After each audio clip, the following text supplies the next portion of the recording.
Good afternoon, and thank you for joining me on Delicious by Debbie. For quite a while now, I have been wanting to make my own muffin mix. It's been a long time since I have done this, probably when the boys were younger, but I want some muffin mix to have on hand. So I'm going to show you how I make a batch of it. So first of all, I'm going to need 8 cups of flour.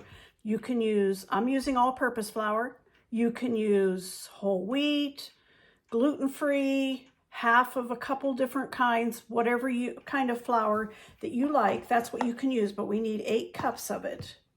So I'll be measuring out 8 cups of flour here.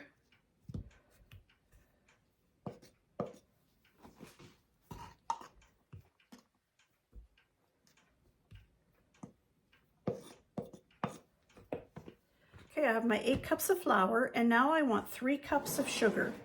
And here again, you can use coconut sugar, maple sugar, cane sugar, whatever. I'm just using regular granulated sugar, 3 cups. Okay,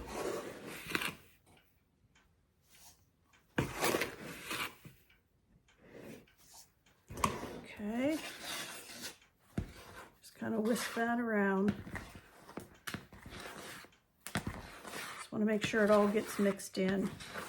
And I'll do the same with all the dry ingredients I put in. I want to make sure they all get mixed in good with the flour, because this will make quite a few batches of muffins.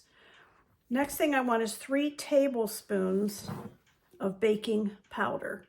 3 tablespoons. And I'm not leveling those off because I don't care if it's a little bit more. So 3 tablespoons. Baking powder, a tablespoon of cinnamon. I guess if you didn't want the cinnamon, you wouldn't have to put it in, but any kind of muffins that I make has cinnamon in it, like apple, peach, even my blueberry muffins. Sometimes I make just a breakfast muffin that's just some cinnamon in it. So I'm going to put a tablespoon of cinnamon in.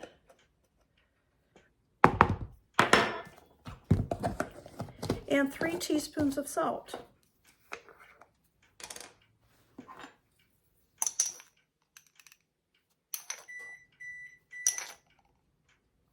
All right, and that's it. That's the muffin mix, the basic dry muffin mix. And I'm going to make a batch of muffins from this in just a little bit, so I will tell you the other things to add to it, and I will post the other things that you will add to it each time you use some of it. But this is the dry mix. This can be kept in a jar in the refrigerator.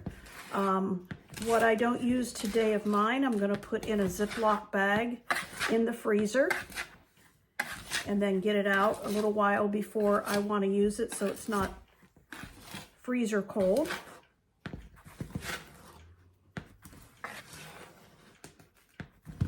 I just want to make sure all the baking powder, salt, cinnamon, all gets evenly distributed in there with the flour and sugar, and I think it's doing good. So that's your basic mix.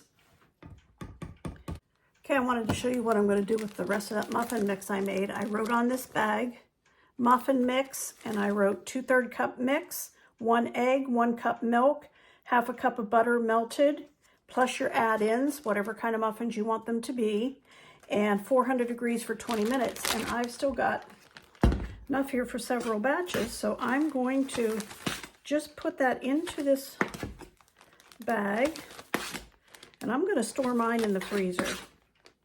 It's what I used to do, and it kept well. Nothing goes stale at all. I better do this with a cup.